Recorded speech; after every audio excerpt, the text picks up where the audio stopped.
Well, hello, friends. Let's take a quick peek. Quiet one today. Ain't nobody here but us chickens. But let's see who's hanging out. I see some people are watching over and around on the streaming stuff. Let's hope everything is looking solid. And if it's just John and Ron and a couple of random listeners, then we can just chit chat about whatever we want today. It can be a super chill one. Oh, goodness gracious me. So, yeah, we're coming into that weird quasi early winter period. Everything is slowing down. The crypto markets were massacred. Hi, sir. Hi.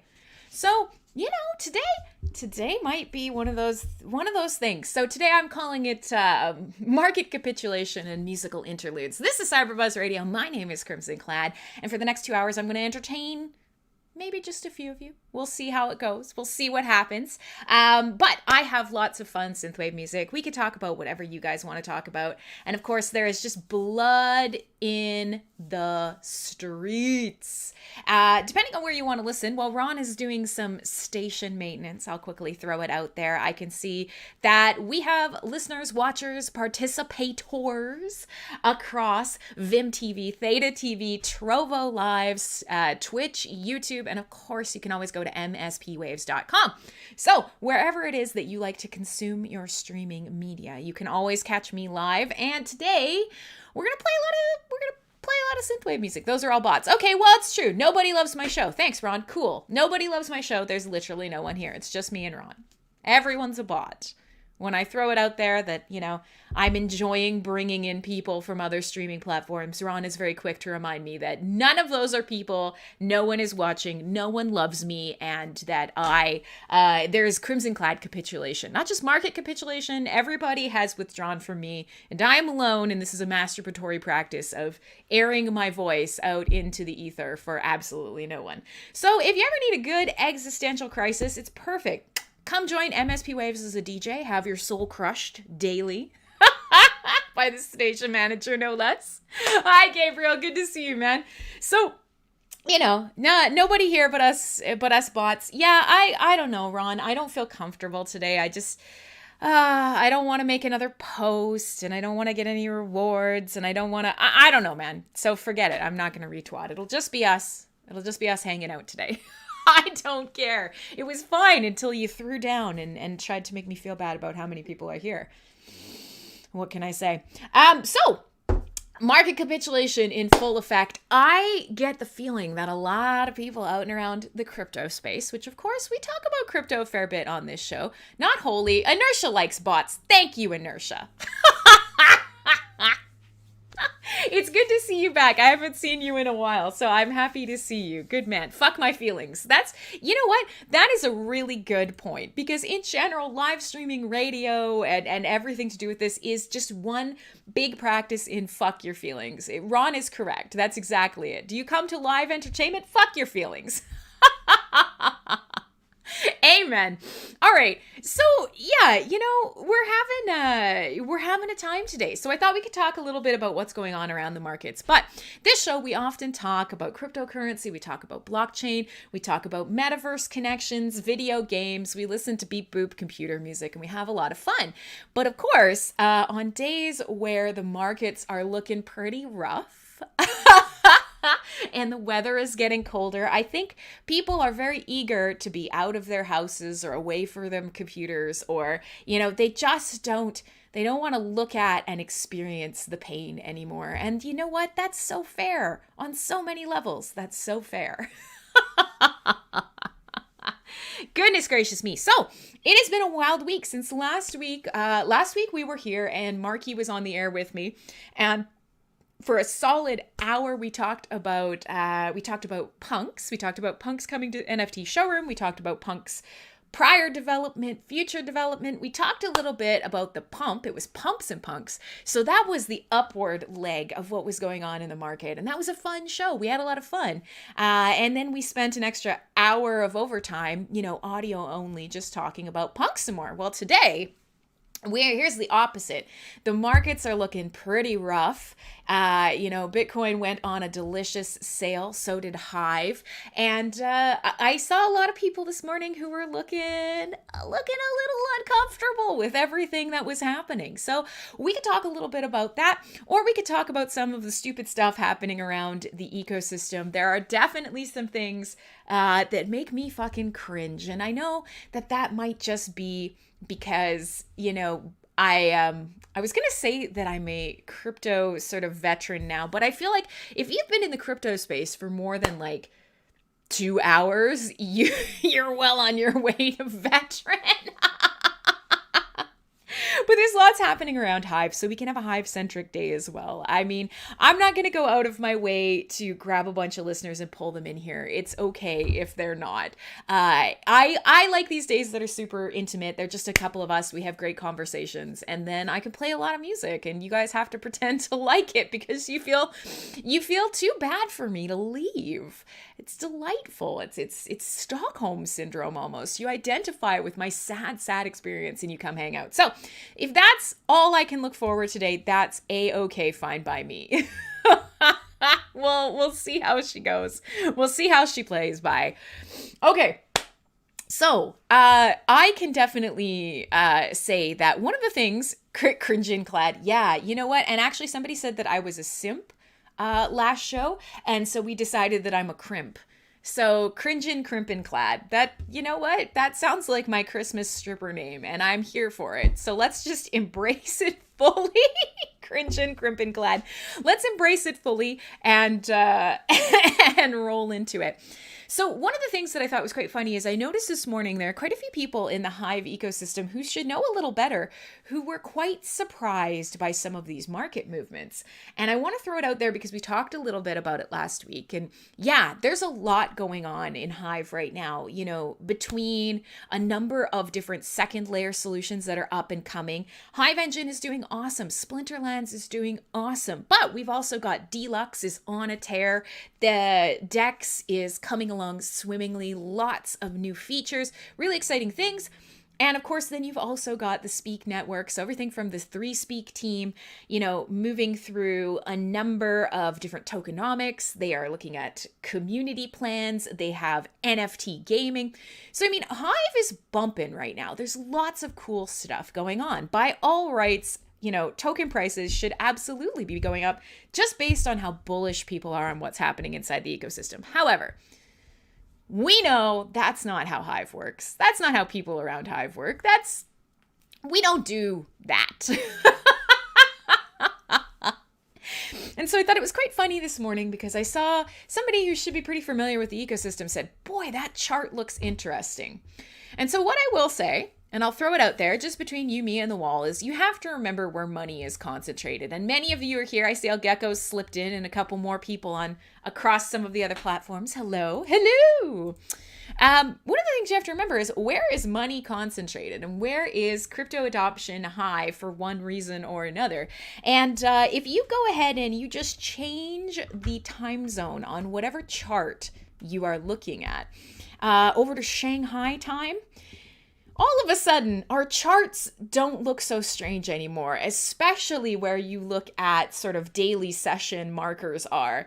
You will see there's a very clear correlation with the opening of daily markets in Shanghai time. Now, I'm just saying. So for me this week, I am not really a trader, but I will say that the market movements have been so on time that I have actually leveraged some trading this week. So you guys are the first to hear it and probably the only ones. I've done pretty well this week, just flipping Hive in and out. And this is interesting for me because one of the things we talk about on this show a lot is Hive is this amazing sort of drug. How is Candida formed? Probably like Babi. Probably in a similar way. When one big green dildo candle loves another big red dildo candle, they get in indicators together and then but so I'm throwing this out here mostly because I find this really interesting. We've talked about on this show how the Hive ecosystem is full of games, it's full of blogs, it's full of, Twitter alternatives, all of these things where we're like, hey, normies understand these things. And when we tie them to crypto, all of a sudden we have this ramp and, crypto suddenly becomes a little easier to understand when it's contextualized around social features. Cool, boring, but we talk about that a lot. Well, here's me. I am the perfect example. So I'd never really gotten too much into node running before Hive, and that opened that up for me. And then now I've never been a trader either. But here's a coin that I understand really well, that I feel comfortable working around, that I understand innately, and that I've spent 5 years kind of building up big fat bags. And I now feel comfortable entering into trading with it, where I wouldn't do that with any other coin. And I find that fascinating. I don't know if it's a good thing or a bad thing, to be quite honest. Does the world need more degens or less? I'm not 1,000% sure if we should be encouraging this kind of behavior or not. But this is interesting for me. And of course, I'm always happy when, number goes up is what we want. But as long as the number on my bags goes up, it's okay if the number on the charts goes down, because I do believe overall that Hive will keep going up. I just think right now, yeah, we're susceptible to our own ecosystem advancements and improvements, but we are still susceptible by money that is following stonks and looking for good projects to enter and exit. So if you are a Hive enthusiast and you are looking at getting into trading, I have no financial advice for you, but I would highly recommend that if you are checking a chart, to change the time zone out of your local time zone and start taking a look at where market action happens. Look for repeated patterns. This is not like baby's first Fibonacci or whatever that shit. I don't know, like the BART, the cup and handle, the inverse butt. I don't know any of these things. I just know that in my time zone at 4 p.m. and 4 a.m. every day for a month, there's been a little That's all. And it's interesting because I would have never done that without Hive. I'm curious to know if there will be more people out there who are being inducted into the way of the hardened crypto veteran / degen / lost all their bags and are now emotionally empty and void and have thus become invincible. Or if it's just me. I don't know. It's an interesting time to be alive. What can I say? So I will consider going to do, check out the tweet twat. I know Vim is going, and I can see actually some of the numbers are ticking up around the platform. So that's excellent. Let's listen to some beep boop music, and we'll talk about whatever you guys want. There are some topics I touched briefly on Full Force Radio on Thursday, and one of them that I think is fascinating and yet still makes me mad is that Dave Mustaine and Megadeth have created their own cryptocurrency. And this one, to me, this one is interesting. I'm not sure how I feel. Well, no, I am sure how I feel about it. I don't like it. I'm not happy. Here we are on this show. We talk all the time about we want normies in crypto. We want more people thinking about value and transacting value. We want new relationships between creators and consumers. We want people understanding self-custody of coins and all sorts of things. Hi, Solo. Hi, Gabriel.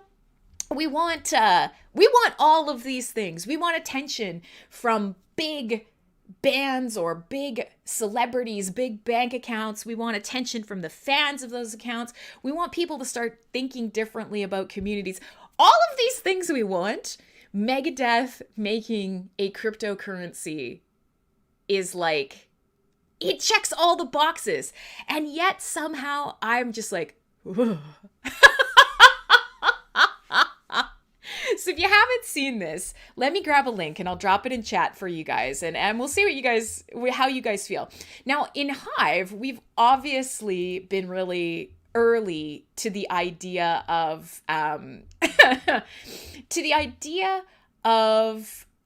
essentially a community that is tokenized. Tokenized communities has always been an idea of Hive, right? Pull people together, get their connections on the blockchain, reward them for interactions, build a community under you that will, bring money into your own little ecosystem of, creator and consumer.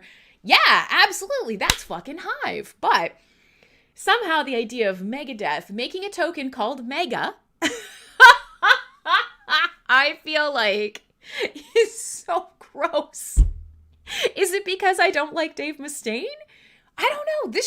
This should be everything for me. Hi, Trin. If you want to chat, you can chat right on YouTube if you want. It's all connected. All the chats are connected. I'll throw it out there because I watch the numbers as the course of the show.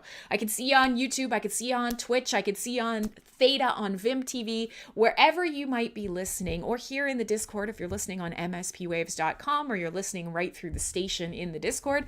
Hey, no problem. Chat where it makes you comfortable. Everything is interconnected. It's all like this in a non-sexual way. So that's what we're gonna do. But I'll grab a link to Megadeth creating this. Hey Lamb, good to see you. I'm glad you got home safe. Lamb was out here for a visit, which was really fun.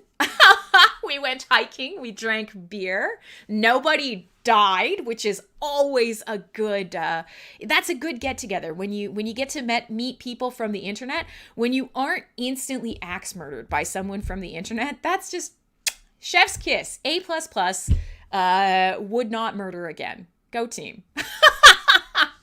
But so yeah, slow start today. We're just talking about the fact that we are in an incredible, fun, quick period of full market capitulation between Bitcoin to everything else. We talked a little bit about Hive movement, talking about Hive being the catalyst for people like me who don't trade to start fucking trading.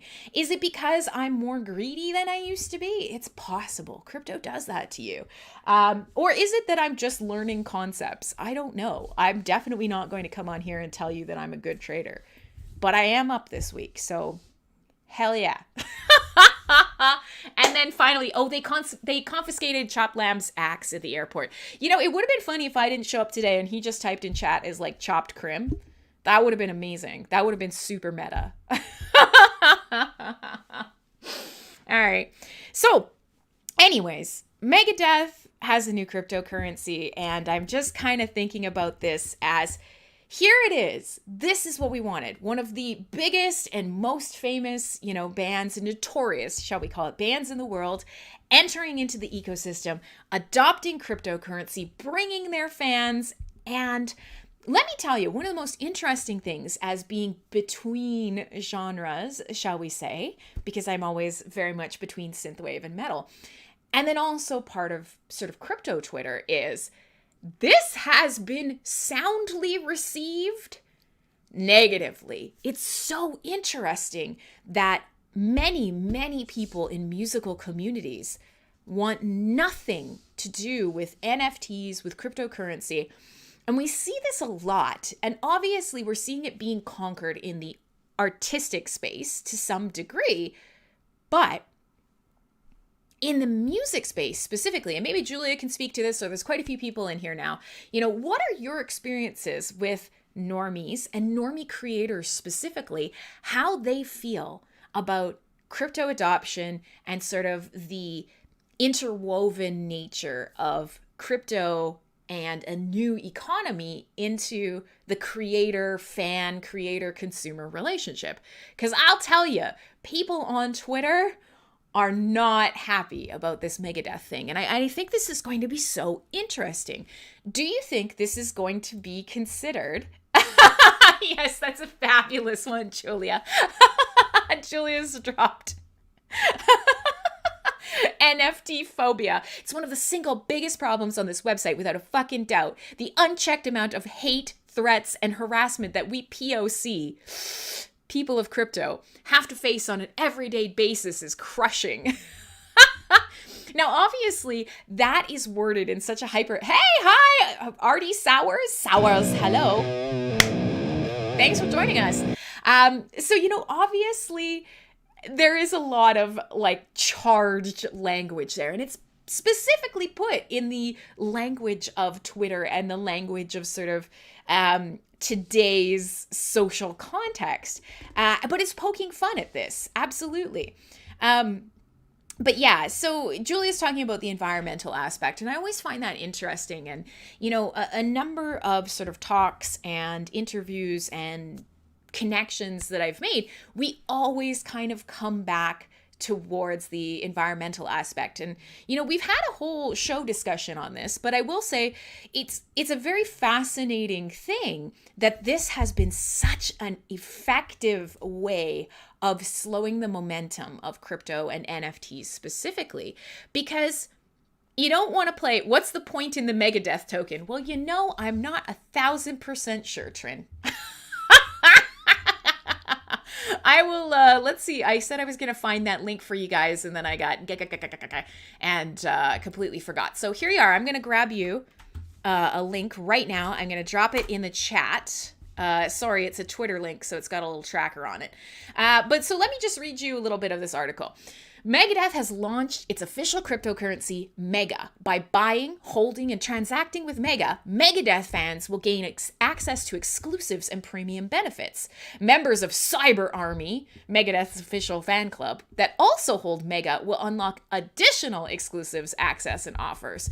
Premium and digital Cyber Army members automatically will get some free Mega. So, you know, you may remember Megadeth actually did release an NFT, and it sold for like 8 ETH. It was like pretty legit. At the time, it was, I don't know, like $20,000 or something like that. And it was their logo and the mascot, and everything was kind of swishing around, and that was the NFT. It was the whole thing. So, you know, it's definitely worth saying that Megadeth understands, sort of almost on a level of Iron Maiden, understands these types of integrations. It's an important thing. It's happening whether people like it or not. And some of these big bands are just going whole hog for it. Trin's going, so nothing that Patreon doesn't do. Yeah. I guess the flip side here, and what we can take away from this is you could do a Patreon. You could do a Ko-fi. You could do I don't fucking know what is out there. A Subscribe Star. But of course, the second that you enter into a crypto relationship, oh God, that's something. You enter into a crypto relationship with a creator. Well, what do we talk about on Hive a lot? It's that all of a sudden that bond, that connection is made and no one can break it. That's the idea of crypto. You know, your keys specifically allow you to take action, and no one else can either undo that action or take that action on your behalf. It's gotta be consensual, voluntary even. Mega debt. Yeah, maybe inertia. There are definitely people out there who will buy any single thing that a big band, a big artist, a big creator, a big streamer shills, right? So certainly in some cases, this is going to be immediately adopted by Megadeth fans.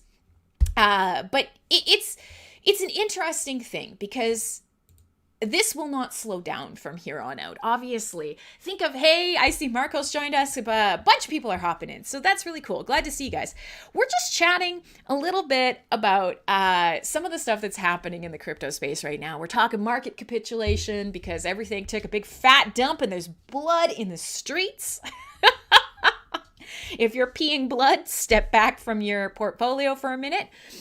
And we're going to play a lot of music today. It's just a chill one. You, me, all of us hanging out here, sort of pre-Christmas, enjoying each other's company and talking about the absolute absurdity of the world as seen through the eyes of sort of the crypto-centric. So I'm just paying a little bit of attention to chat and Chop Lamb, because obviously having joined us through these radio shows, your experience is crypto is just really hard to inform yourself about what it is. And mostly because the entire point is there are no hard and fast rules and no like overall sort of government or authoritative body policies surrounding it. Yeah, that's fantastic. That's a great point. Every cryptocurrency is going to do some things a little bit different. And in general, all of them like to say, well, we don't listen to the government. Well, we take no guff from anybody. And each token and each project sets its own rules. It has its own community values. Yeah, you're right. It can be hard. And as such, there is no one authority, except obviously me, who's going to tell you the absolute truth about crypto. It's hard to go, what the fuck is this token, this token, this token? You're right. It is hard to get informed, for sure. And I've got some examples of that today. Inertia is saying that, yes, when you create relationships on a blockchain, including a blockchain like Hive, a relationship that no one can break except, say, block producers. You're right. And that, that's a rabbit hole too. We could talk about that today if you guys wanted. One thing that we know of as Hive now is if a bunch of block producers do things that people don't like, they're going to say, fuck you guys, I'm going to go make my own blockchain with hookers and blow, or in this case, just without Justin Sun. And, the punishment in this case for bad behavior by block producers or by a blockchain that soundly does things that is not in the best interest of community, is in theory that the community will leave, that a new project will rise, that a fork can happen, that new block producers will be elected. It's tough to say, but yes, there is a caveat there. However, it's more difficult to break these relationships in the crypto space than it would be to say, go to Patreon and discover you've literally been kicked off it. Or, for example, PayPal. There have been some great communities that go out of their way to do fundraising on PayPal. And PayPal's like, this seems like money laundering, so we're going to take it. And there's nothing. There's no recourse there. There's absolutely no option that you have if you are using a wholly centralized service with a murky group of hidden terms of service. You don't get a choice. Twitter's a great example. And, we may even move into the space today where we talk a little bit about Twitter's new CEO, because holy shit, that's going to be fun, isn't it? Lordy, we've got lots of topics for conversation today. So before we get too deep into it, I thought, okay, I'll play a little bit of music. We'll try and get the musical interludes going today. I'm thinking a little bit about, we'll have a bop. I'm glad to see you guys. We will talk about whatever you guys want to talk about today, which I suspect will be number go up, number go hella down, Twitter, and, maybe we'll jump back into the sort of pushback against NFTs and crypto. What do we want to call it? Crypto convergence with reality. I've also got some cool AR and VR stuff to talk a little bit about if you guys want to jump in on that. And we've got lots of options. We got options, man, we got options, but mostly we're gonna have some fun. My name is Crimson Glad. This is CyberBuzz Radio, and I'm actually kind of sad that I didn't post this to Hive now, because I think it's actually gonna be an interesting show.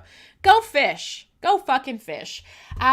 So I'm thinking, let's just do a quick track since we're here and we're talking so much about what's happening in this space. Ron wants to know his options. Well, Ron, you have no options. Fuck your options.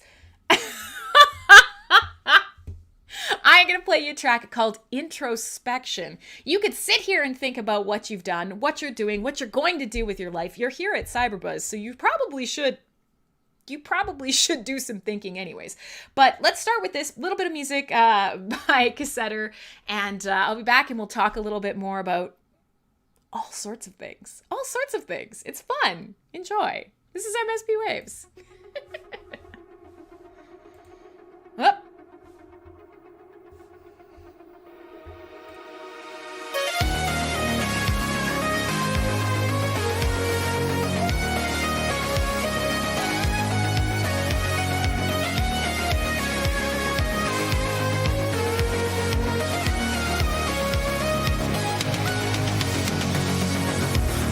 Too many things I've left unsaid as I look back in time. Enemies made tears that were shed for the sake of my pride. I can't take it back now.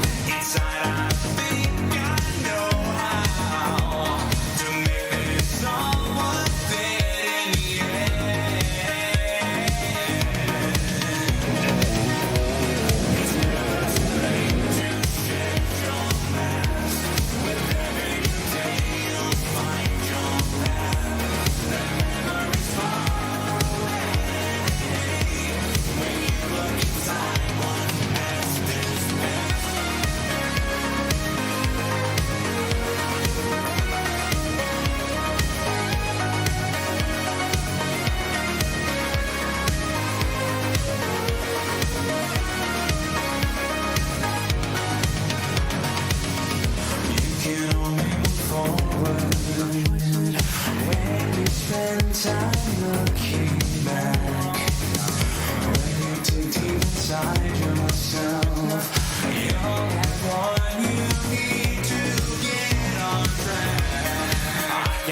take it back now. Inside I think I know how to make this all worth it in the end.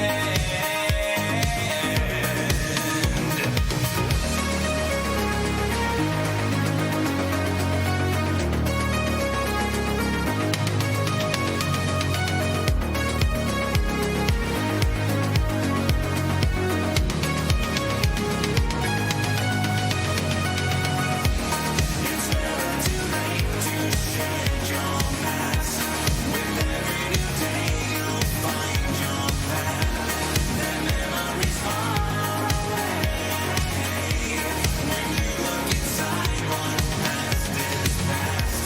It's always too abstract to look back. Open your heart to its aftermath. That vision has gone away.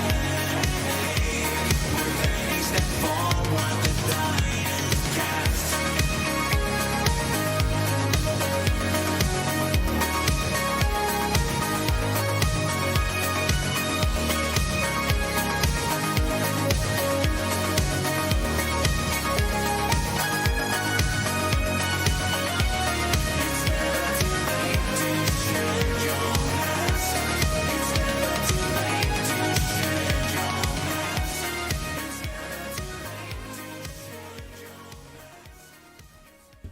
There you go. Totally fun track. Cassetter, remixed by Fury Weekend, both artists that we feature on the show a lot. Ron's gonna go lay in bed and immediately fall asleep and leave the show. I see that John has rocked up and followed us. Another John. Many Johns out there in the crypto space. Hey, man. So, my name is Crimson Clad, and this is CyberBuzz Radio. And every day on Saturday, or whatever time it is for you right now here, if you're watching live, I do this, and it's fun. We talk about crypto, we talk about blockchain, we talk about disruptive technology. Often we talk about things that are Hive blockchain centric. We listen to Synthwave, and sometimes we just sit here and yell at each other a lot. It's good fun. I would argue it's probably not good radio, but at the same time, you keep coming back, so god damn it, something's got to be working for you. We started off this show talking a little bit about just Hive in general and how the entire market is taking an absolute shit right now. You read it as Furry Weekend. Well, listen, you know, projection is a powerful source of self-discovery. So, you know, just take these things on board, percolate a little bit, and just see what's happening. I see how you feel about it. Goodness gracious me. All right, so yeah, we were talking a little bit about how the market took a dump and how there are still always opportunities in there. We're talking a little bit about Hive being a gateway drug, not only into social crypto and crypto in general, but now also for me anyways, kind of dipping my toe into trading. I'm bad at trading. Trading scares the shit out of me. So, you know, it's a whole thing. I'm gonna try and play another song in a second because here's the deal. Hey, Qua, good to see you. My best friend lives in Montreal, and I had this brilliant idea that I was going to get him a terrible birthday / Christmas present. And I got it all set up. I got, you know, really cheap shipping, and I thought it's never going to get there. Well, it turns out like 2 days after I bought it, they're trying to deliver it, and the fuckers just called me and I missed it. Instead of just calling him at his house with the number that I gave them, they literally just called me and I didn't answer it because I was sitting here dancing and chatting with you guys, and now CyberBuzz ruined my best friend's birthday. So thanks for that, people. Crypto, making people miserable since 2008. All right. So before the break and before we played that last track, we were talking a little bit about Megadeth creating their own cryptocurrency. We were talking about, hey, isn't this exactly what we wanted? Why do I hate this? Why am I even more mad at Megadeth now? And also talking about how the fans that probably should be so excited about it actually aren't. And there's a lot of pushback in some of the communities. Eileen, I haven't seen you in ages. Hello, Eileen. And so sort of some of the reasoning behind that, but also some of the benefits that come from tokenized communities. And we know them here as Hive blockchain members, but for the normies joining us or the outside crypto people joining us or just the music people joining us, some of these connections aren't quite as obvious. And we talk about it a lot. Yeah, exactly. Inertia. Imagine if you were not able to get on the Bitcoin testnet, and then by the time things really got ramped up, you missed it, or you read about it in the forums, but you didn't participate. I fully believe that FOMO and sadness and misery have always been a critical part of the crypto experience. They must enter your body, and you must process them and let them wash over you. And not everybody's learned that yet. Certainly not myself. Trinkowski's saying trading with leverage is crazy. You know, trading with leverage scares the absolute pants off of me. And so for many people who don't trade, trading with leverage essentially means, in a lot of ways, you're trading with money you don't actually have. You've got leverage behind your trades that is giving you a little more oomph. It's high stakes. And of course, anytime you play with high stakes, you play with high risk. And so, yes, he had 13 BTC. Now he has 1. Get fucking wrecked. Yeah. You know, this show is not that. There's never going to be a space or a time where I'm going to be like, Crim's fucking trading tips. It's not going to happen. It's not the way that I have sort of entered into my crypto experience. It is certainly trading here and there is a part of what, if I need another token, if I'm interested in another project, if I just see a really great opportunity. And obviously I'm always looking to consolidate and build more. I want more. I want to hold more of the things that I feel are going to be beneficial to me, whether it's, you know, I want more impact on the network by having a larger stake, or it's, I don't want to work. So I would like to find value that I can take with me that is shielded from some of the sort of traditional economic issues that are out there with the fiat system, whatever that may be. But you certainly do not come to this show for Crim to tell you to trade leverage, because what Crim will tell you is stop. Don't do it. No. I don't know if you I don't know if you guys were watching the Hive charts last night, but yeah, they were doing the normal thing. And then they were just like, oh, what's that? Fuck your face. And dropped 70 cents in the space of 2 minutes, 3 minutes. If you were being smart and watching patterns and being ready and, you know, buying in and waiting for it, you would have been destroyed. Absolutely, utterly destroyed. So for me, you know, holding is my jam. Accumulating, holding, riding out the bumps. I don't know, man. Leverage trading, people who do that, the biggest balls on the planet, and usually the biggest and smallest wallets. There's no one in between leverage trading. You're either up here, down here, or in a constant state of flux in between. And I can't live that life. Oh my God, my stress management is terrible. Terrible to begin with. So if any of you guys are doing it, great. Be careful. That's Crim's financial advice. Be careful. Or as Scaredy Cat Guide would say, the market can stay irrational longer than you can stay solvent. And boy, oh boy, ain't that the truth. So in that last segment, we said we were going to move towards talking a little bit more about some of the social aspects and whatnot. And then I found some AR, VR stuff that I wanted to show to you guys, because, you know, we're in this weird time and space now where, where everybody is now associating VR in general with Facebook, because how could you not? They've taken it over. They're changing the company name to Meta. You know, they've bought Oculus, which is far and away one of the best pieces of hardware available for VR experiences. It's a weird time. It's a weird time. Some of these things that had such excitement and interest and enjoyment attached to them have become terrifying corporate specters towering towering over our lives. And that's tough, isn't it? Twitter is another example right now, because if you haven't noticed, if you've been under a rock, and if you don't care about Twitter, good for you, god damn it. But in the case of streamers and anybody really who's trying to grow a presence online for any project, Twitter factors into it, unfortunately. So if you've been around Twitter, you will see that Jack has resigned, and the new person who has who has stepped up and joined in has some really interesting / terrifying ideas around what free speech on a social platform like Twitter should look like. And he seems pretty open about being honest about saying that he doesn't actually care about the free speech aspect in any way, shape, or form. Now, we've known that.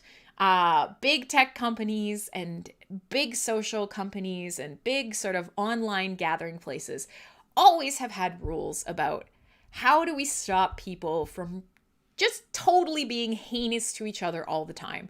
Most groups will say, hey, we are going to make an effort to have some rules to try and make this experience enjoyable so that people continue to want to come here and the community flourishes. We know that. We know that. We understand that. We get that on an innate level. But Twitter recently has, been on a tear, and same with Facebook. They're just, fee speech. That's a great point, Castleberry. Good to see you, man. Fee speech. Pay to play. Or in many cases, just you're going to have to go to a paid service if you want to try and avoid some forms of censorship. It's almost like it'd be really cool if there was a fast, feeless, blockchain experience that was immutable and transparent and allowed you to create unbreakable connections between people that you would like to communicate with. It's crazy we don't have something like the Hive. How come we don't have Hive? But so this new person, this new guy, I don't really know shit about him. I've just seen some of his tweets. He's made it pretty clear that fuck your open and honest communication. I believe that as the sort of guardian of this platform, that I'm going to focus straight up on making the narrative exactly what I would like it to be. And that's so interesting. Now, the market response, I don't know if you guys follow things like that. The market response was an immediate tanking of the stock. And I'm sure it will recover. But how do you guys feel about this? Because I think this is a very interesting thing. This is not pulling some punches. This is not somebody coming into a position at a big company and being like, nothing will change, it's fine. And then behind his back, very carefully, changing little things here and there and raising the temperature of the water slowly. This guy's coming in and he's like, the way we're doing things, nah, fuck that. We're going to go harder. The things you like, fuck those things. Here we go. Fascinating. He is leaning right into it. And I find this really interesting. And I will say that I find this very related to my experience of teaching people about crypto. And it's fascinating how people who maybe aren't in touch, whether it's with social media or with cryptocurrency, that it's very easy to say, well, the only people who will be against that are criminals and like far right or far left extremists. Those are the two groups that get sort of nailed for everything. Well, either you're a criminal or a terrorist, or you're an extremist, a political extremist. Those are, you know what? And you're bad if you're any of those things. And that's true. But I find the fact that the regular normies, regular people, even somebody who's not on social media, we'll call them a normie too in this case, although I would say they're the best. Hi, Random Phoenix again. Good to see you. Glad to have you back. We'll call everybody a normie in this space. If you're not an extreme social media user, or you're not a hefty crypto user, we'll call you a normie in this context. The thing that I find the most interesting about normies, and especially these normies who are embracing this, is you are fully, wholly, and totally the ones who are being being censored most of the time. And that is wild. These extreme voices to the right or the left, they often are a very small portion of the population, but manage to get information out there on social media or, create their own crypto or whatever, create their own platform. And same thing, criminals and terrorists, they're doing just fine. But the people in the middle who aren't any of those things, they're centrists, they're regular dudes who don't like regular people who have no opinion on crypto or who just use social media to play, I don't know, what's a cool game? What from my age, it was like Farmville or whatever. They're the ones who are the most heavily impacted by these leadership changes, by these rule changes, by censorship. People are saying, well, you wouldn't fear being censored if you weren't an extremist or a criminal. But it's like, your social media feeds are disappearing you every day, replacing your friends with ads, not letting you share the articles that you want to share. It's so fascinating because they are the largest portion of the population and they are most largely impacted by these types of decisions. And they should be the ones who are embracing like, yeah, please leave my feed alone. I just want to share cat pictures with my grandma. Stop showing me fucking, whatever terrible food video or whatever, It's fascinating to me. And so I think we are reaching maybe a critical mass here. And I'd be interested in your guys' take on this as well. Do you think that this sort of mad embrace by the new CEO of Twitter to say, hey, we're going to censor stuff that we don't like, we're going to shape the platform and the speech on the platform in a certain way, and if you don't like it, tough titties, this is how we're rolling now. We don't care what you want to say. We want to create an experience and you're going to fit into that experience. And trust me, you'll like it. Do you think that's going to be enough for people who have, say grown up, maybe even my age, a little bit older, boomers even, who have sort of fully adopted the use of social media? Do you think this is going to be enough for them to realize, holy shit, I'm the one being impacted by this? This is not just against Donald Trump. This is not just against, LGBTQ 2+ IA people. Like, this is me. They're coming for me. Do you think this is enough to do it? I somehow think no, which makes me a little sad. I mean, it'll be interesting. Let's put it that way. What a time we're living in. What a time we're living in. Marco says, probably not. They'll just continue to click. Gabriel says, no idea. And just Phoenix, yeah, I do Thursday night shows. For those of you who are new, because a lot of you are, and I see a bunch of you bumping around on Theta and other places. On Thursday nights or Friday mornings, whatever time it is for you, you can go to fullforce.rocks. I do a show called Full Force Radio. It is heavy metal and irreverent talk, and it's a lot of fun, and it's really loud, and it's not everybody's cup of tea. On Saturdays, today, I do a show called CyberBuzz. And CyberBuzz is synthwave music, disruptive tech, cryptocurrency, blockchain, and often very much the Hive blockchain in particular, but a little bit of everything, and video games and VR and AR. It's a mixed bag. Today is the fucking nerd show, the beep boop computer music nerd show. So, hey, good to see you, Schmoogle. Castleberry says, this is a double-edged sword of using a free service that has arbitrary community guidelines. Since it's a free service, the freedom of speech doesn't completely apply when you agree to use their shit. Yeah. And this is a topic that we've talked about a lot on this show. That inherently isn't wrong, right? Wrong, right, wrong. That's not inherently wrong when you think about it.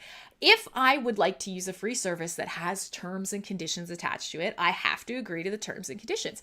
That part's fine. I'm not mad at that. But why do we agree to the terms and conditions of social media? Is it because we have nowhere else to go? Is it because we're so unaware of the manipulation that happens to us? This is the thing that I think is most fascinating. Donald Trump is a perfect example, and sort of the crypto space is exactly the same. He got deplatformed, so he said, fuck you guys, I'm going to make my own platform. And so everybody else was like, well, if you get platformed, you must be Donald Trump and you must be terrible. And anybody else who's deplatformed is automatically on the level of Donald Trump. That's it, political extremist or criminal. You're there. So they don't assume that they're being fucked with because they don't see themselves as a criminal or a political extremist. And yet, massively, just a normie is the one who is having the most of their experience manipulated or censored or whatever. So I'm just curious to know, as here we are, we're entering into a space where Facebook is enacting heavier and heavier handed policies. Twitter literally has a new CEO that's like, I'm gonna censor your shit. I'm gonna make sure that you're only talking about stuff I want you to talk about. I'm gonna shape this website to look the way I want it to in terms of who gathers here. Is that enough for the normie to be like, maybe it isn't only criminals and extremists who have to think about the impacts that technocracy have on them? Interesting.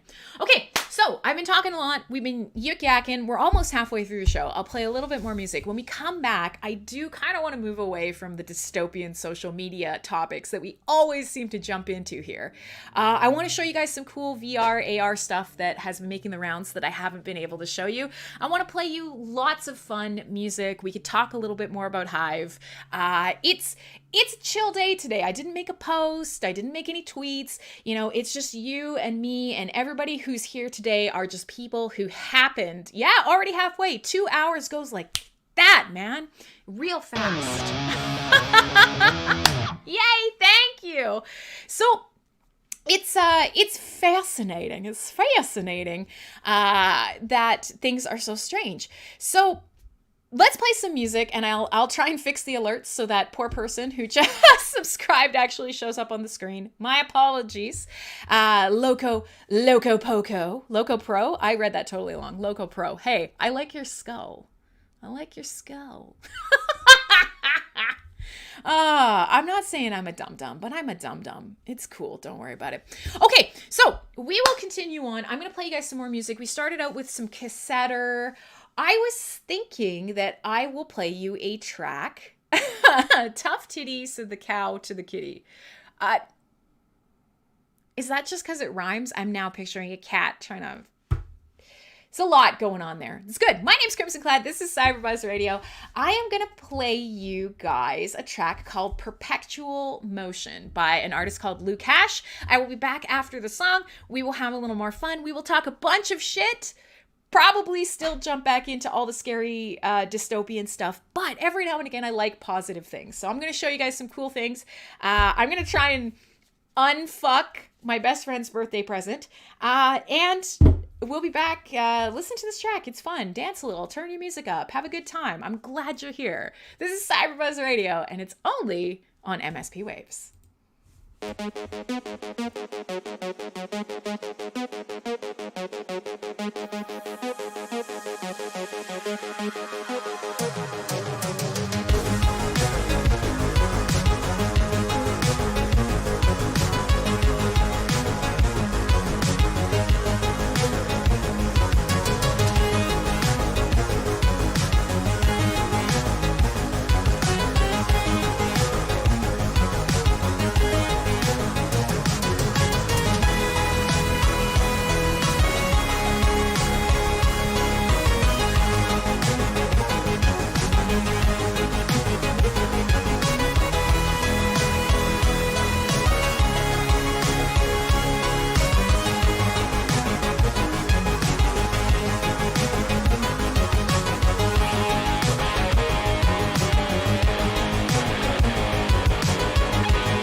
All right, there you go. And actually, I'm gonna stay on this screen for a second. So if you look down in the corner, which fuck, it's so hard to do. Down there in the corner, if you're watching, if you're listening, imagine it. But down there, I always keep the album art of whatever song that I just played. If you look down there, the Lukash cover actually has a child. He's got the old school Atari Space Invader shirt wearing a virtual reality headset. And it actually, the title of the album is Better Than Reality. I'm not saying, I'm just saying. All right, so let's flip back. My name is Crimson Clad. Phoenix is saying I should have a conspiracy theory show. Yeah, I would have to make a lot more money, sadly, off doing this before I could dedicate myself full time to streaming and radio and stuff like that. I would love to, but as of right now, this is 1000% a money and time sink that I go into lovingly and willingly. But it turns out I do need some hours in the day to make and I have to buy food. We haven't figured out how to just sustain ourselves through the air yet. Maybe conspiracy theory, there's one for that. But so I did say that I was going to share with you guys some AR and VR. Chop Lamb says, oh, hey, Local Pro. Following, there it is. It showed up this time. Good to see you, man. Glad to have you. Following wherever you're following, and it's a good thing. Cheers. So Choplam says there's actually a soft max character count in chat. Yeah, you know what? There probably is. I don't know. I know in Discord it's 2,000 characters. In other chats, whether that's Theta or Vim or Twitch or Trovo or YouTube or wherever you may be watching and participating, don't know what it is. In general, don't write a wall of text. Ain't nobody like a wall of text, kid. But I'm so sorry. In any case, so Castleberg is asking, did I get a bone thrown for my friend? No, and I want to tell you guys really badly, and I know he doesn't watch my shows. I want to tell you guys what I got him, but just on the off chance that he might know, I will share it with you guys next week. It's atrocious. It's a terrifying, horrible thing, and I'm so excited. Random Phoenix uses Theta, and he thinks it might be around 200 characters. Long story short, chop it up, bite-sized pieces, into chat. Okay, so I wanted to share something with you guys. Let me go grab it from my big pile of stuff to show cool people. Will I be able to do it? That's the real question. Can I find it? Maybe, maybe not. Let's see. No, can I find it? Maybe, baby. This is going to take me a second. But so we've often talked about AR and VR on this show. And one of the things we talk about a lot, shut up. One of the things that we talk about a lot on this show is augmented reality as training, as sort of an expansion of experience. And we often talk about where you are... Inertia says we could get more crim if there was a DHF to get more crim. Oh, that is a topic that scares me to go into. We could maybe talk about it. I can tell you guys that I will be doing probably more presentations, some more talks. I know there are some interviews for Hive lined up for January with some bigger outlets that I will be doing. I don't know. Yikes. This is a talk for maybe not on air day. I don't know.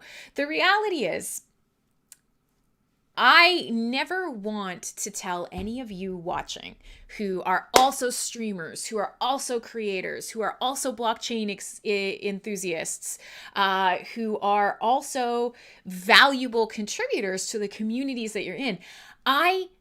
Your time is worth something. You are valuable, and one of the most powerful and important things that you can do as a creator is to say, here is the price of my time, and I will create for the love of it. I will enjoy the process, and I will put something good out into the world. I will do things I love, but also I will value myself accordingly. I don't want anybody to ever take less than they're worth.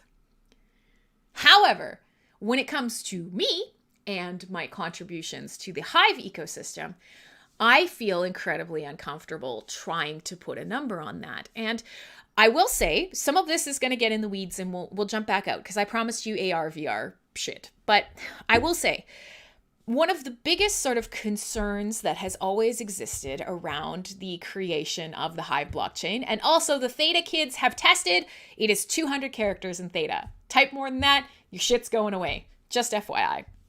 One of the biggest things that has been a struggle is we know in the blockchain space, one of the things that people look for is there a founding team? Is there a corporation? Is there a controlling interest? And when it comes to token distribution, how does that happen? Who gets a lot of tokens? How do you assign them? Is it trustless? Is there a team in control of it? Is the emissions controlled? All of that. And we know, as you know, many of us were around for what happened to Steam, the people's hero. Yeah, absolutely. Just, yeah. No. We know that the big bone of contention was, here was this ninja mine. Here were a pile of tokens that were contentious and indeed led to the downfall of a community, of a project, of a dream, and became this horrible weapon that was used against a community. Bad times, fam. Bad times. So with the creation of Hive and being a part of sort of the effort to split and fork off, and from being in the first talks with Justin Sun and going the whole way along to writing press releases, negotiating with exchanges, helping with tech, liaising with projects, you know, like the creation of Hive, many of you guys were here for it. I hadn't slept in weeks or months. I was incredibly emotional. I was grieving what I perceived as the death of Steam. I was excited, but cautious for Hive. I was pouring all my time, my effort into it. And then we had people who were very rightly going to the DHF and saying, hey, here are these coins that are not controlled, but I've put a lot of time in and I believe that time is valuable. And that was perfect. That's exactly what the DHF is for. However, what that happened with that, and I will jump off this topic after this, was there was a very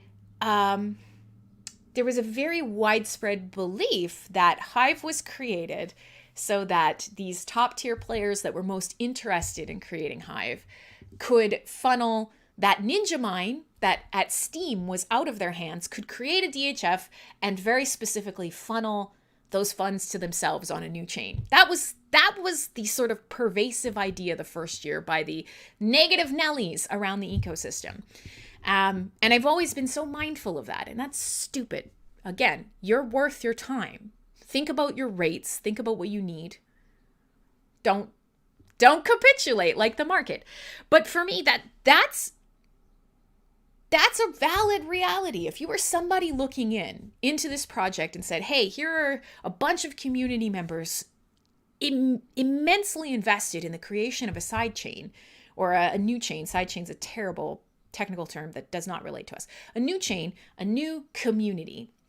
They're really invested in it emotionally and technically, and they want to be paid for it. There is, of course, that idea of, did they create this just to get a payday? No, obviously the answer is no. I mean, Hive is this incredible labor of love between a bunch of fucked up people, smart people, passionate people, angry people, crypto people, social people.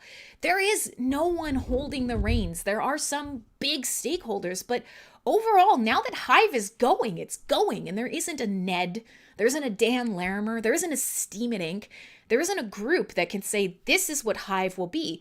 Maybe Blocktrades and his team are the closest, but they still aren't enough to wholly shape the network. And so it's been a struggle for me to think about applying to the DHF and what does that look like? And is it sensible to go back retroactively for 2 years and say, this is what my time is worth? And what would that amount look like? And is it right to say that the DHF should pay me for that? Especially knowing that if I were to follow my own rules for you, which is think about what you deserve to be paid, think about what is rational and right and what makes you comfortable and, how much you love the work, total that up times X amount of hours times 2 years.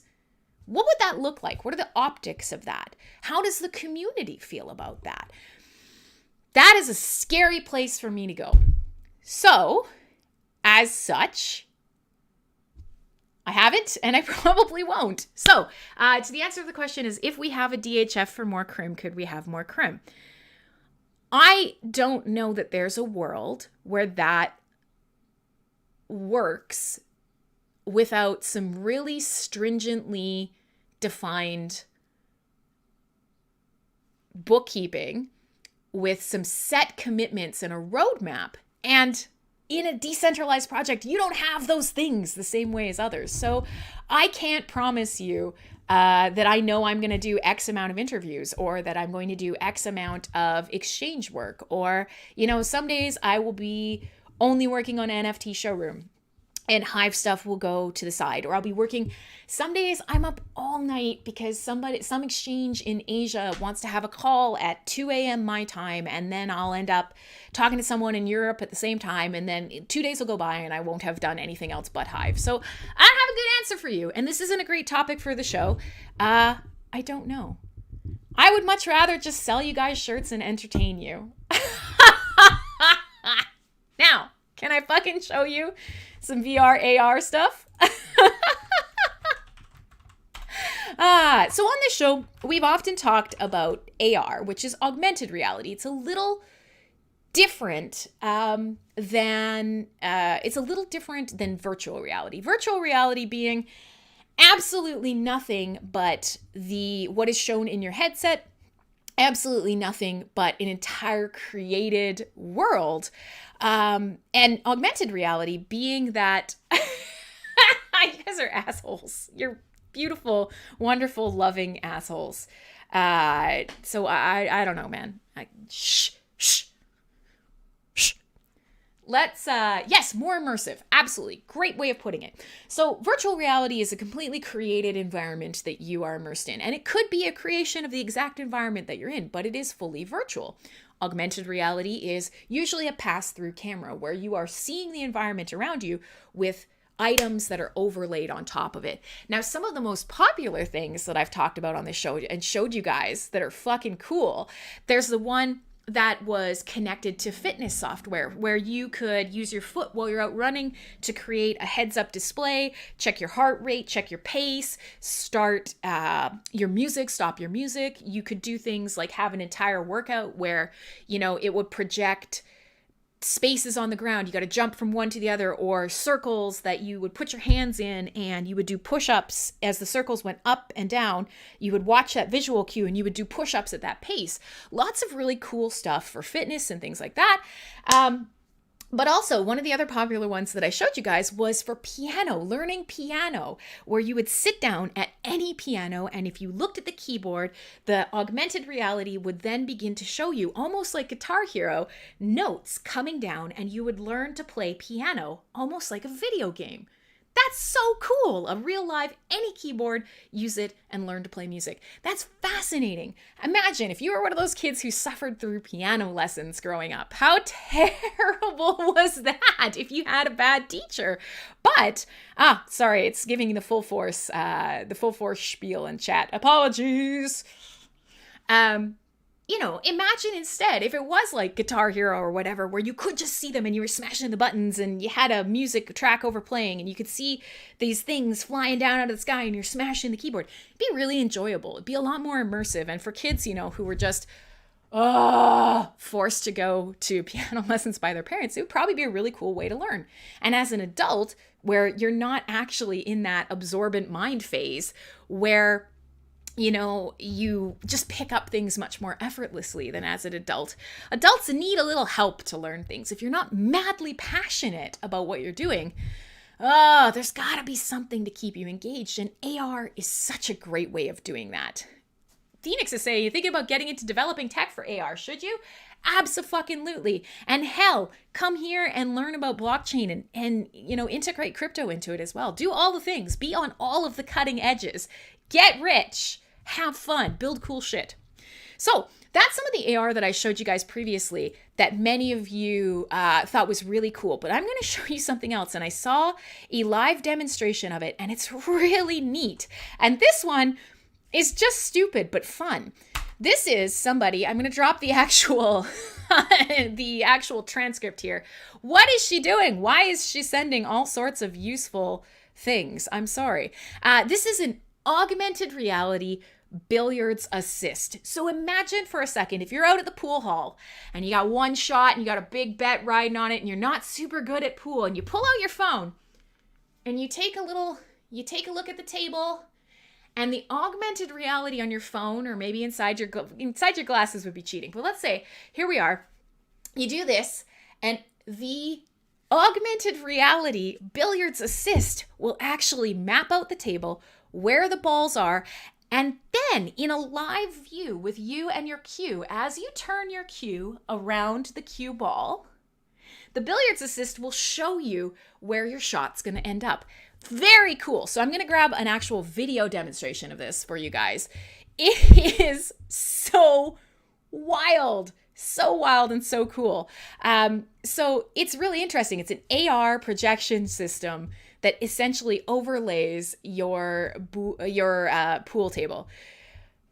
Unbelievable. Very cool. I'm going to see if I can actually find the original video here. Let's see. Let's see if this is it. Is this it? Pool live AR. One sec. You guys are going to hear something. Will I double check? Oh God, it's a man talking. Nobody wants to watch a man talk. But I will grab it for you guys. If you're interested you can watch the video yourself. But this, to me, it's to help you cheat. Well, listen, if everybody is participating in this, imagine if you are sitting and practicing by yourself at home every day. Imagine for a second if you're really struggling with the understanding of angles. And so you can actually, not only can you buy this, you can use a program like on your phone, or you can actually buy an entire table with an overhead light that projects this down. And as you are playing at this table, you only listen to women talk. Fair enough. If you're playing at this table, as you move around the cue ball, as you move with your cue stick, there is an actual guide projected down onto the table to help you understand how to line up your shot. It's a fascinating thing. How many of us wish that we were better at pool? Many of you guys are probably hustlers. I'm not. I have that sort of, when you get drunk, there's that curve, the curve. As you get drunk, there's a perfect place. That's me with pool and with bowling. But so this is really fascinating to me because we're starting to see AR applications that move beyond just having a phone, having a headset, something that's only projected in front of your eyes, having these sort of real world immersive experiences that move beyond only you. Often we've said, okay, well, you have to be wearing a headset. You have to be looking at, in a lot of cases,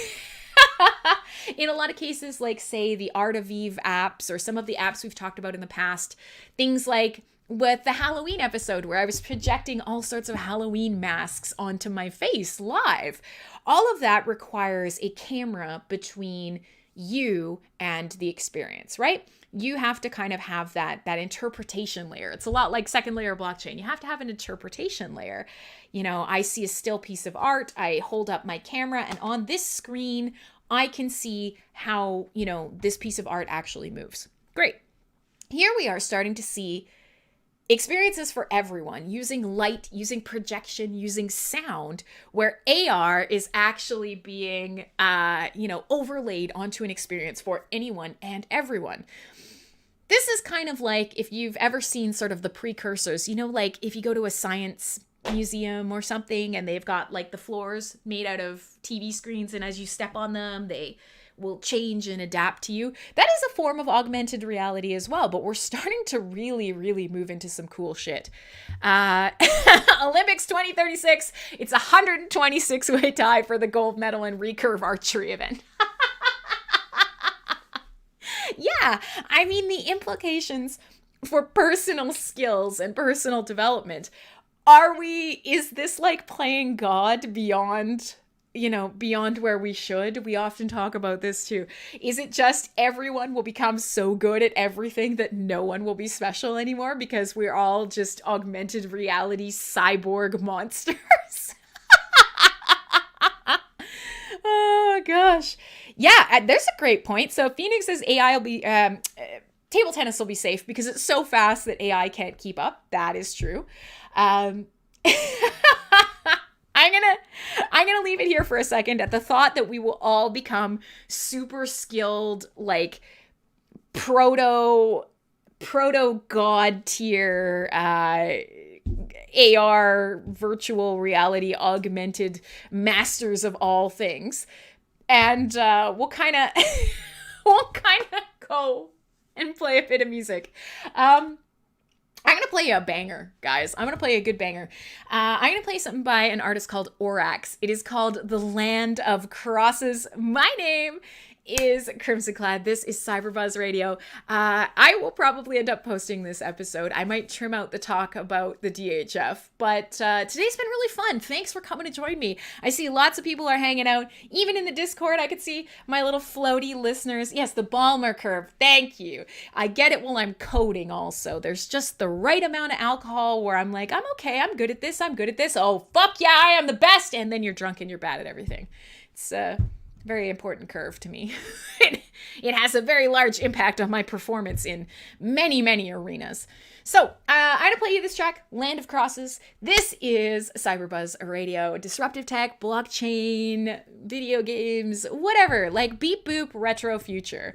If you like sort of a retro noir synth style aesthetic, something here will probably make you happy. And if it doesn't, you will probably be here and you will probably have a laugh at my expense. And all of those things are worth it, right?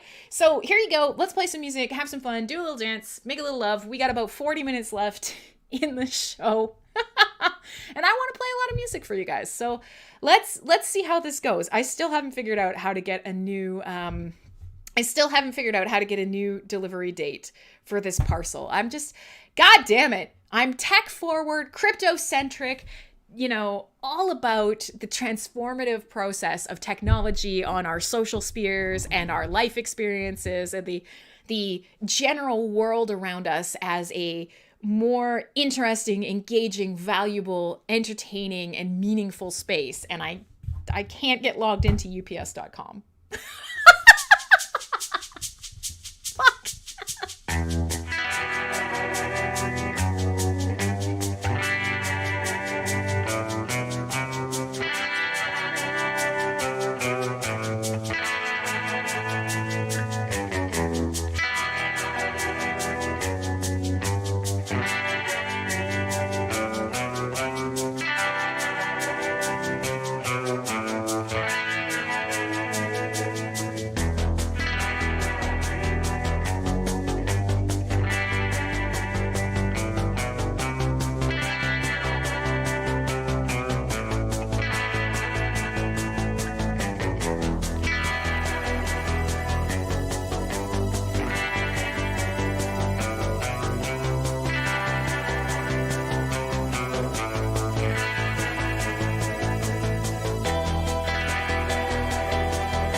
There you go.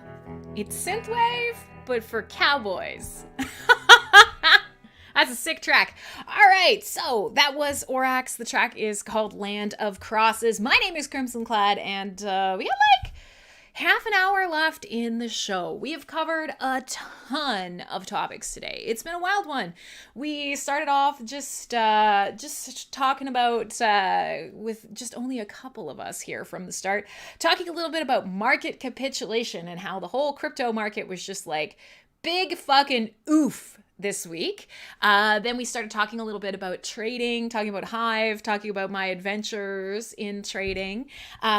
Hive and the Hive blockchain and sort of the experience of getting, earning, holding bags on Hive and how that's, sort of opened up a trading journey for me and potentially maybe for other people as well. Things that I thought I'd never do. And yet here we are. And then what else did we do? We started moving into some other topics, and specifically we spent the bulk of the show talking a little bit about sort of the crypto and free social media experience and sort of how we are losing that, openly losing that in today's world. And some of the biggest forms of social media are rejecting it wholly and outright. And in fact, earlier we were talking a little bit about Twitter and the new Twitter CEO just being like, fuck this shit. I'm gonna censor the crap out of everything I want. High five. Good times. And sort of, will that be enough to change people's perceptions around it? We talked a little bit more about Hive and some other related things. And then just before the break, I was showing you some AR style stuff. And this is a little older, it's been around, but I showed you how using sort of cameras, light, on the fly AI to do things like calculate math problems. And the result is a pool table with a projection that's not only decorative, but that allows you to actually go out of your way. It tracks where the cue ball is, where you and your cue are, and as you rotate and move around the table, it begins to give you a projected guide on how that shot is going to line up. Now, yeah, is it cheating? Sure, of course it is. But in the same way, it's an incredible learning tool, and that's something that this show we've often focused on is, the ways that augmented and virtual reality can become incredible sort of engagement tools that can maximize your ability to learn a skill, to perform a skill, to engage you in a task that maybe otherwise you don't want to do. And there's always a dark side of that. There's always a black side of that. And I don't want to get too far into the dystopian stuff. I'm actually in a fabulous mood today. And some days, some days I come out of CyberBuzz and it's not that I haven't enjoyed it, but often we stray into topics that are heavy on the heart. And, with the amount of energy and effort and enjoyment that I get out of doing these shows, sometimes talking about that stuff is like, oh, I need a break. I can't do it. It's a lot. I come out of this show feeling like I ran a fucking marathon. So I will say that, Facebook and Meta and a lot of the ways that they are hoping to use this ability of virtual reality to engage you in tasks or to replace forms of socialization we may not be able to take part in.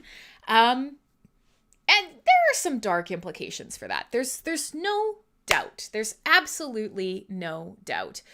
But at the same time, of course, we can always look for the good uses. And so I will say Facebook, some interesting sort of things happening recently. One of them is that often now, if you use Facebook, if you have a Facebook account that you use often, there is the fact that they are now asking for ID if you log in from a new IP address. That is awful. Absolutely awful. And it's sort of kind of moving us in the direction of, well, if you do have something like mobile AR or mobile VR, that you will constantly potentially be having a shifting IP address, and this kind of verification, this kind of check-ins, that's horrible as crap.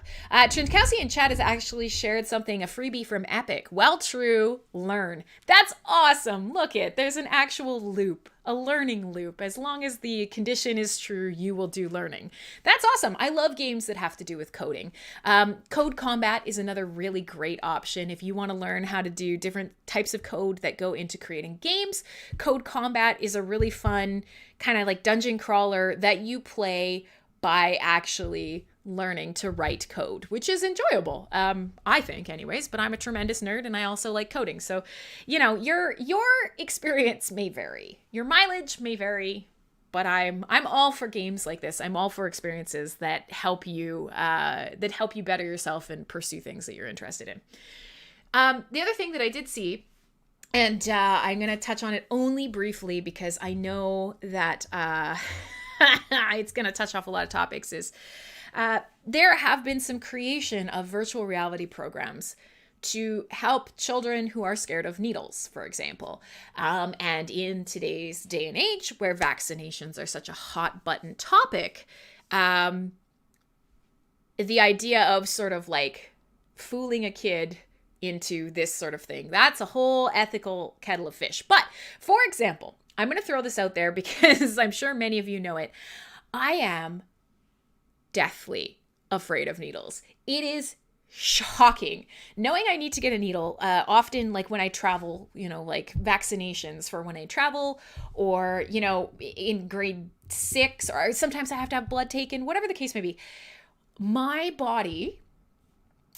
brain's like, yeah, whatever, let's fucking do this. My body goes into fight or flight mode. And I am not ashamed to say the idea, like one of those little tiny little needles like this, absolutely nothing, subdermal needle, because somebody in my university once had tuberculosis and we all had to get checked. It doesn't even go into your muscle. It literally just goes under your first layer of skin. The Herculean effort that I have to make to not punch someone in the face and run screaming, crying, and like vomiting off into the night it's shocking. It's really, really hard for me. And yeah, when I had blood drawn, I had to lay down. I had to have a bunch of people hold me. And it's like, dumb. I'm trying to give you blood. Like, take my blood. You can have it. But it is this innate thing where I'm like, hey, see this skin? It holds all of the goo inside my gooey sack. If you poke holes in it, I believe I will leak and die.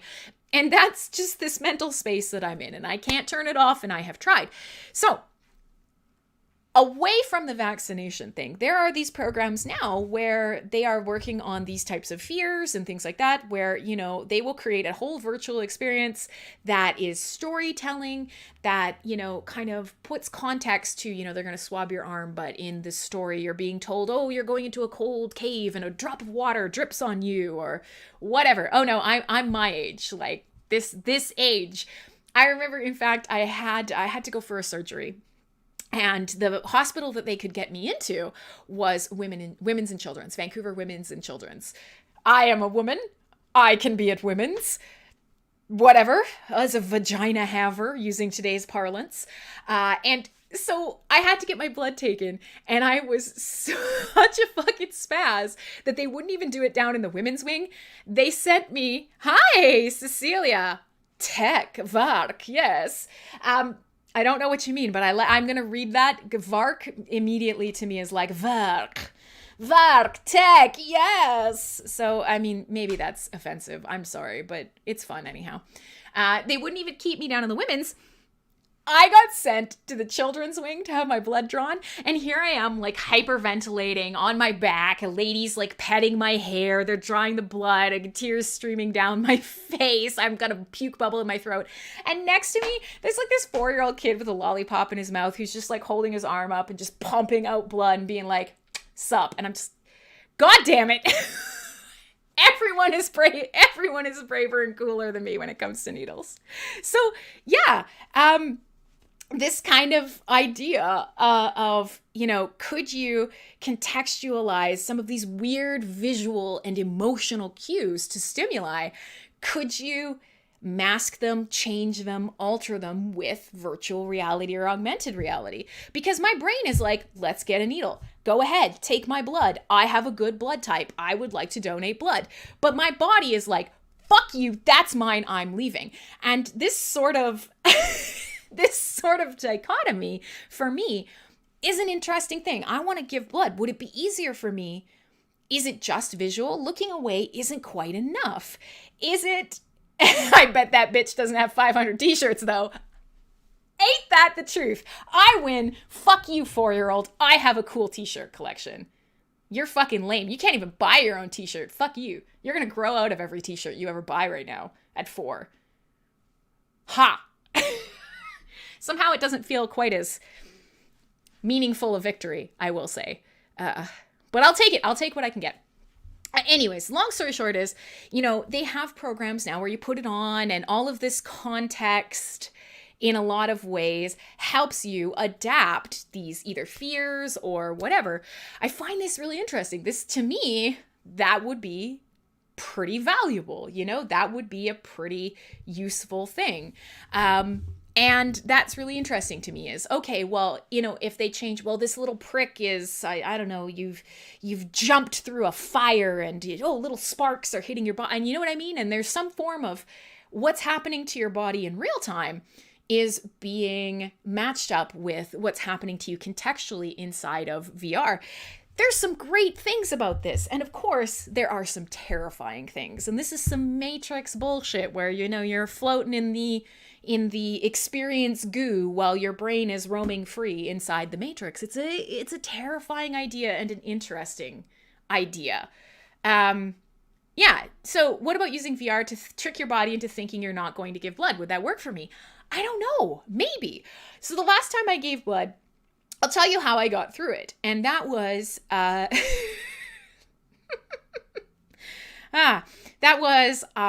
was in a totally separate area of the doctor's office, and the nurse came in, and I was facing directly into a corner. I did not look at her. I did not look at anything. And I told her, I'm turning my music up now.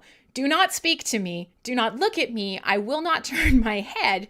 And then I turned up Anal Nathrock to the point where the sound leak was coming out of my speakers. And this poor woman, when I turned around finally, when it was all done, her face was just like, absolutely. I had this track up, the blast beats were going, and I had my eyes closed, and I was drumming with my feet, not my arms, because you don't want to be jiggling while they're taking blood. I was drumming with my feet, and I was imagining that I was just running, screaming into battle, and that was how I coped with giving blood. Don't look at me. Don't touch me. Don't show me anything. Don't bring the tray over here. Don't ask me if I'm okay. Don't give me a Band-Aid. Don't give me a cookie. Don't look at me. Don't you look at me. It's very Blue Velvet. So maybe I need to lean in instead. VR being chased by vampires. Yes, they don't actually draw your blood until you lose the game and your vision is fading and there's some terrifying Lady Dimitrescu just sucking the blood out of you. Yeah, absolutely. I'd still probably be here for it. I mean, what if you listen to heavy metal? That's exactly it, PZ. That's exactly what I did. And that's the closest I can get to coping. But yes, thank you, Julia, for getting that. Don't you look at me! It was a Blue Velvet reference. If you haven't seen it, you should see it. But yeah, you know what? Sure. Everybody put your hand up if you'd be okay if giant Lady Dimitrescu just maybe sucked all the blood out of your body. Okay, boy, we've lost the plot. AR, VR, synthwave, blockchain, technology. Crim's a big fucking needle baby. Let's play some music. So what have I played for you already? Introspection, Land of Crosses, Perpetual Motion, and actually, funnily enough, at the start of the show, if you're here beginning of the show, I usually play a track before the show starts during the countdown. I played a song called Against Your Will, My Blade. So I have a couple different things that I can play for you. I was thinking I can either play some sort of up-tempo girl pop synthwave called Desire, but remixed by one of my favorite synthwave bands, Lou Revert, or I can play a really dumb, fun cover of a stupid metal song. And that is, you guys know there's a track by Ghost called Square Hammer. It is this weird, fun, campy, Illuminati, Freemason welcome, greeting, baby's first Satan track, Arena Rock.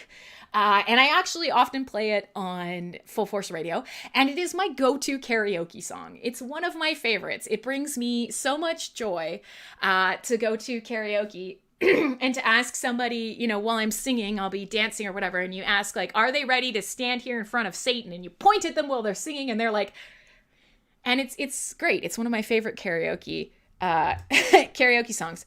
So this is a synthwave version of it, like a cyberpunk take on that song. Did the dumb fun metal win? Yeah, I think it will. I think that's what I'm gonna play. And it's not metal. It is synthwave. It's a synthwave version of a barely metal song that you guys might know by Ghost. Let's do it. Whatever. We might be able to fit both songs in. We'll try. So I'm going to play you guys a version of Ghost's Square Hammer by a couple of guys called the Melodica Brothers. They do kind of mashups and different types of... Did Neil actually jump in right at the end of the show? He missed all of the good, useful talk. Neil, I talked about trading. I gave not financial advice. We've talked about all sorts of things. But now I'm going to play this dorky song. And then we'll come back and we'll wrap it all up because there's 20 minutes left in the show. I'm glad to see you, Neil. Hi, Uncle Bonehead. I will recap after this track, which may drive half of you away again. I'll recap all of the stuff we talked about, and you guys can pick what you want to talk about for the last little bit of the show. My name is Crimson Clad. This is CyberBuzz Radio. It's a track called Square Hammer, but like a cheesy cyberpunk version of it. Let's lean into it. Just lean right the fuck into it, as we said. The aesthetic is here. Let's do it. Ya boy Colby is here, says hi. We'll play some music for him. He brought me candy, although apparently it's for a Karen. I'm not a Karen, sir. I'm a Crim.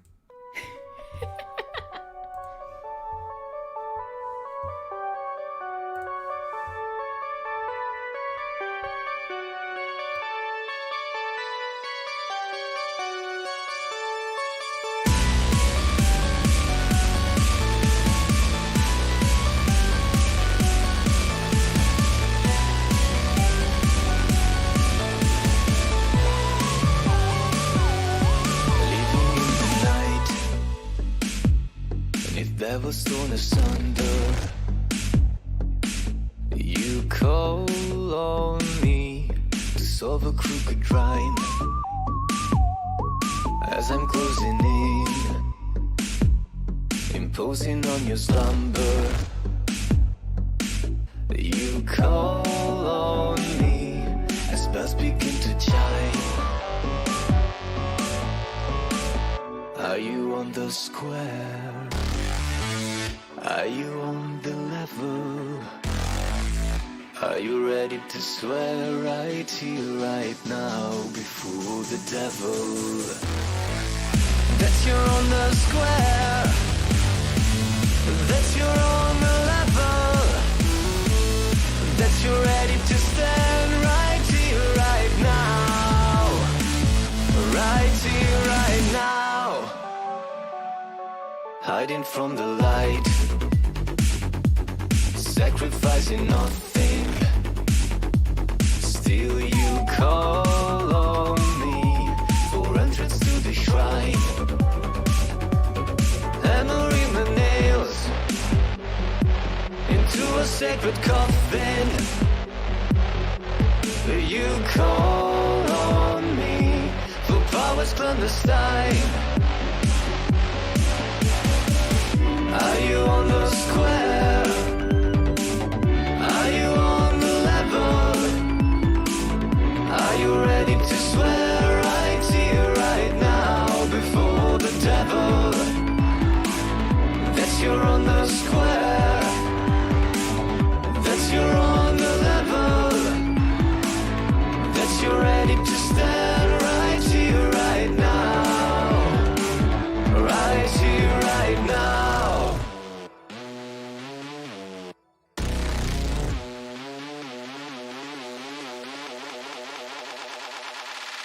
Hail, Satan.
ready to stand right here, right now. Right here, right now. Right here, right now. Right here, right now. Right here, right now. Right here, right now. All right, I apologize. Terrible, but enjoyable. I apologize for nothing. Hi, so let's quickly recap. This is a track by Ghost. It's like Baby's first Satan Arena rock. It's very specifically designed to make people go, oh, and clutch their pearls because he mentioned Satan. But synthwave version of it. I heard it the other day and I'm like, oh, that's actually pretty fucking catchy and really cheesy. And that will probably annoy all of my listeners. Let's do it. So, since we are here, this is CyberBuzz Radio, and today has been a lot of fun. We've been talking about market capitulation. We've been talking about how there's so much blood in the streets, and we've been talking about crypto trading and Hive as a gateway for crypto trading. Because for those of you who weren't here, I was just saying by sheer chance last night, I caught that $140 dip. I rolled X amount of grand into it there, and I hopped back out at $180, and today I feel great. And so this is one of those things where this is a coin I understand. This is a chart that lines up very nicely with Shanghai time, if you want to look at a chart. And you know where the price action is going to be. You just don't know what direction it's in. Take a gamble. So, you know, but I would not normally say that. And so the first kind of part of the show was me saying, hey, not crypto advice. I suck at everything. This has just happened to work out very well for me. It's $1.90 now. Yeah, sure, that's fine. But I'm just saying that's what I did last night. And actually, before that, it dropped again earlier this morning. It was down in the low 60s and 70s again. And I thought about trying to run it again. And I thought, no, I'm going to be on the show, going to be distracted, whatever. But yeah, I've actually flipped it 4 or 5 times this week, even just this week. And so my bags are feeling good. I love a good bag, a hefty bag.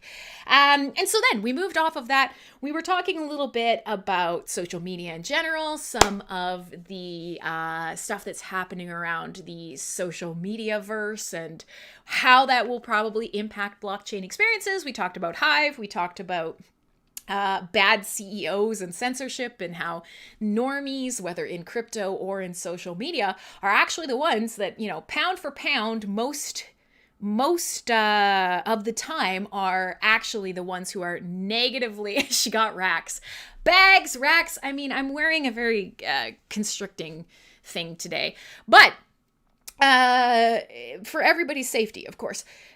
So we've covered a lot of topics, and then eventually we moved into VR, AR, as we do, and we were talking a little bit about VR and AR as training tools, as training aids, as, you know, experience expanders. And just before the break and the, you know, spooky song, we were talking a little bit about the idea of VR being used to contextualize real world experiences and to make things that you're either scared of or that are difficult easier for you, and how that is very good or very bad.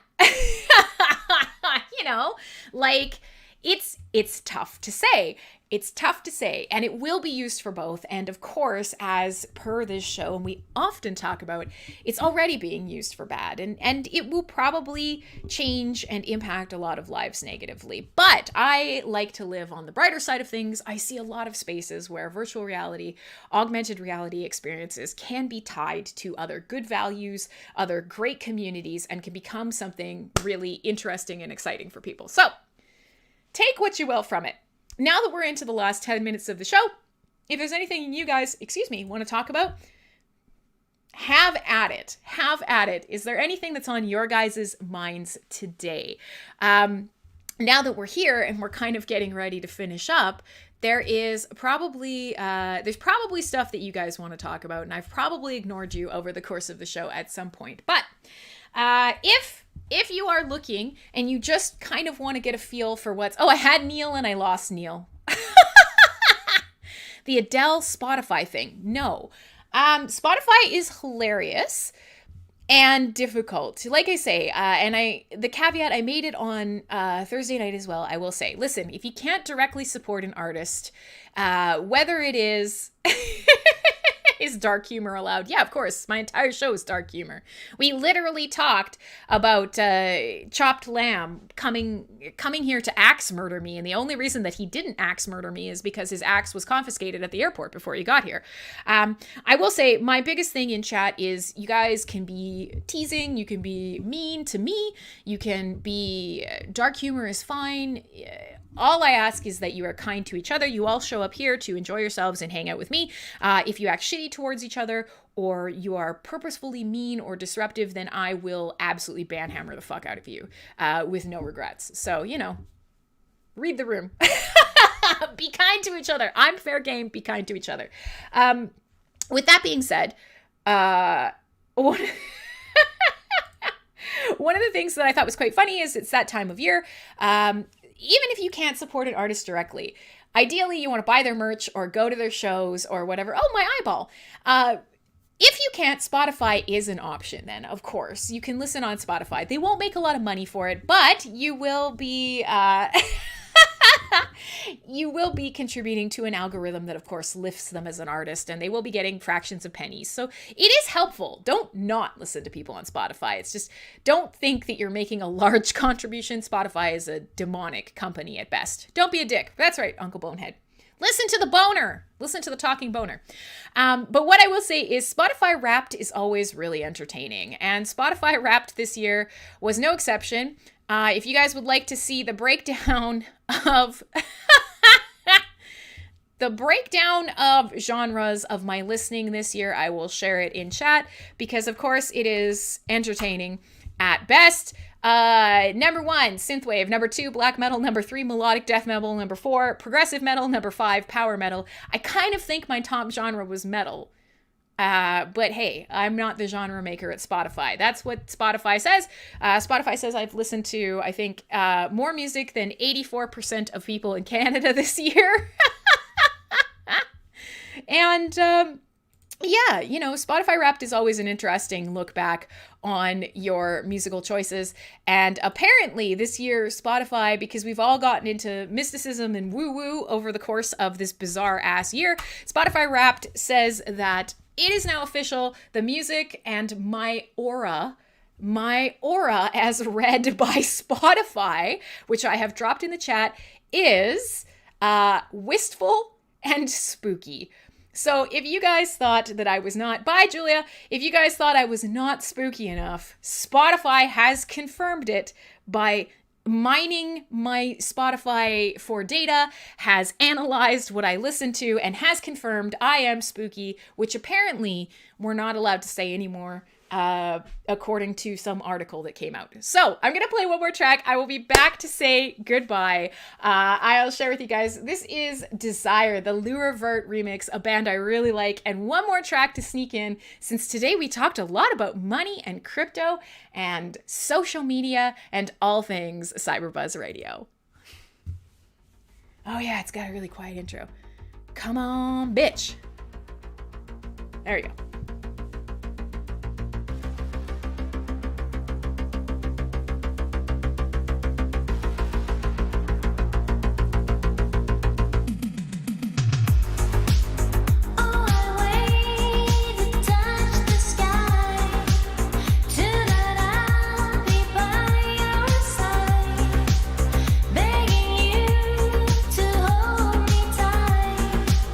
Till the break of dawn.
your hands, wanna feel your heat on my skin.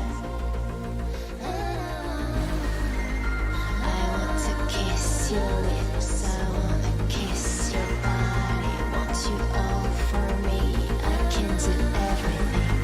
I will do anything that you want, that you want, that you want, that you want, that you want. I wait and touch the sky. Tonight I'll be by your side, begging you to hold me tight till the break of dawn has come. You'll be losing your mind with me. I'll be leaving out with you. You will take me where I've never been before.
All right, there you go. I'm getting some flack for that being a cute song. And yeah, actually, it's, I don't love the vocals. They're not bad.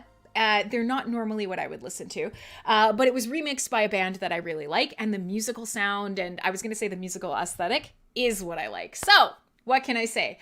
But Ron or anybody else who wants to find Spotify Wrapped, if you have the Spotify app, you can go to spotify.com/wrapped. It will jump into the app and load your Wrapped for you. So, with that being said, let's take a quick peek here because we are coming right up against it. We are just right at the end of the show, my darlings. So with that being said, today was a lot of fun. I'm so glad you guys jumped in to join me because, of course, we started off really quiet. I didn't make a post. I didn't make a tweet. I didn't really tell anybody at all about it, but you all showed up anyways. I'm so glad to have you here. If you missed last week's show, it was awesome. I had the Marky Mark on and we talked a little bit about Hive punks. We talked about the fact that Hive punks are going to be released very shortly as integrated into the NFT showroom front end. We've got some other stuff going on.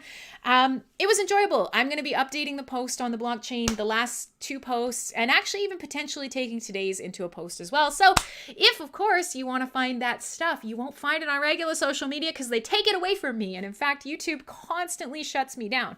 But on Vim TV and other places, we can connect the way that you want to. And hopefully it's been a fun experience and that you go back and you get to check out some of the shows you missed and they entertain you also. With that being said, I've come to the end of my time today.